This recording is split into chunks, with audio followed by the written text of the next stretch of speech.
All right, so we're back. We've got our cleaning sauce made up. You can get these squeeze bottles anywhere. Go to a restaurant supply store, go to your local dollar store. Lots of people use old ketchup and mustard bottles, believe it or not. We have our very cheap shop vac. As I explained before, $17.50 in Canada, so you can probably do better in the States. I like to use brushes as well when I don't... before I started using my cleaning brush, the failing cleaning brush, I use these and I still use them. A 3-inch brush is soft, it's supple, it's designed to put a smooth finish, it's designed to hold moisture and cleaning solution. Works great. As long as you get a decent 3-inch brush from Lowe's, Home Depot, or whatever, probably anything in the $10 range, a Purdy or a Performance Select would be great. I'm going to show you the single greatest thing I've added to my system is this foot switch. Wow, it's messy down here. I like to keep stuff clean normally, and got wires everywhere. So I don't sell these, but it's awesome. You can just, start your back with your foot. Saves a lot of time. Again, this is for people who've already bought my system and just want to know how to use it. I got that from a company in Canada called Busy Bee. I'm sure you can get it anywhere in the States. Okay, so let me grab a beater or a dirty record.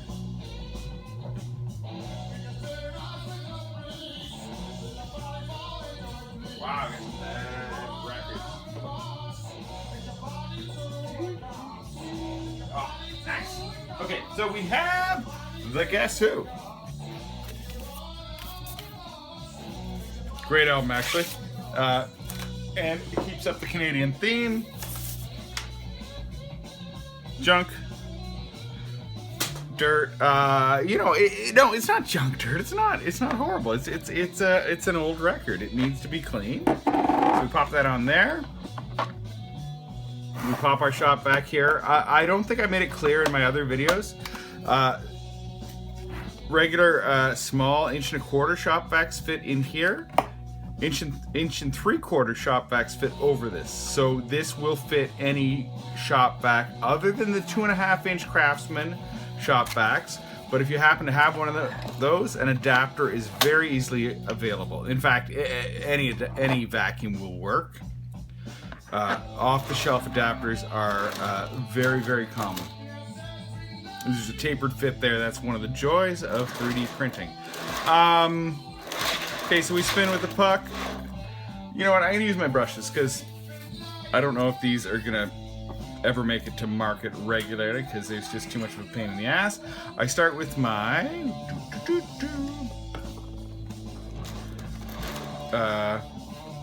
what I call my barbecue sauce, or my 50-50, which is the mix I showed you before.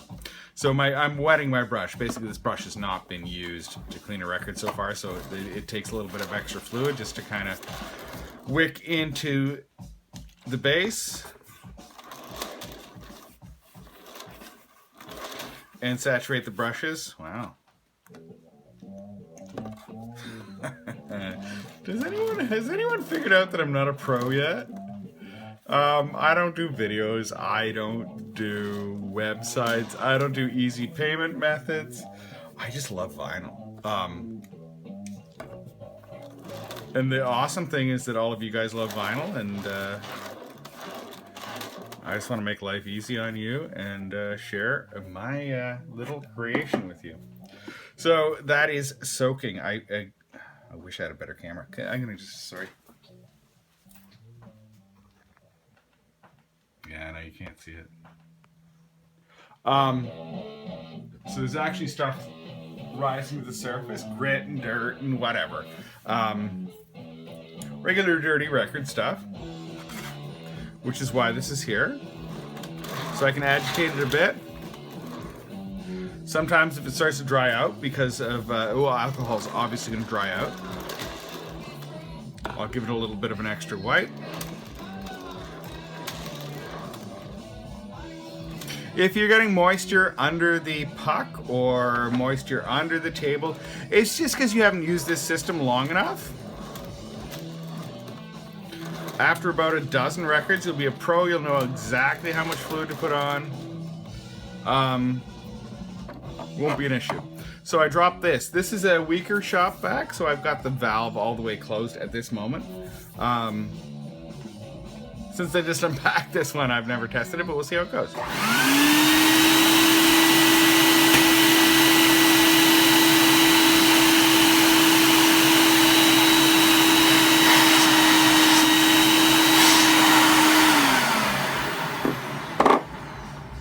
So that has been cleaned. Sometimes you can let it soak a little bit. I think, it's clean. It's super clean. So I talked earlier about the microfiber cloth. So I've just cleaned this with my choice of cleaning solution. You can clean it with whatever choice of cleaning solution you want to use. The important thing is if you're going to use a microfiber, and I always use a microfiber to remove dust, you're basically polishing the record. You're removing the fingerprints because the soak is not actually something that's going to break down fingerprints. So this is super soft.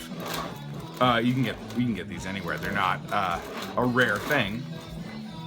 So at this point, I remove everything I can. I make it look super shiny and nice, which it does.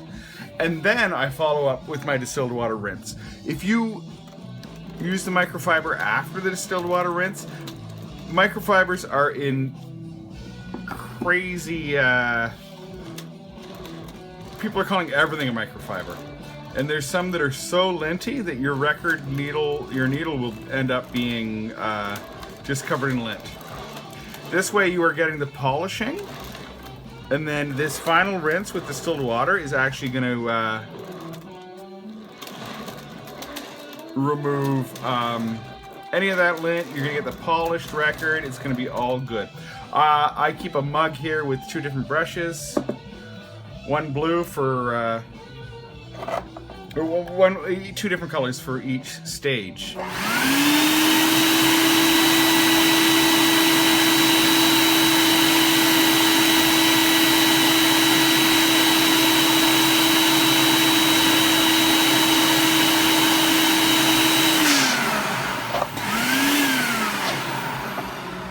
That's it. You can leave this for a few seconds to dry. It will be dry. Well, no, it is dry.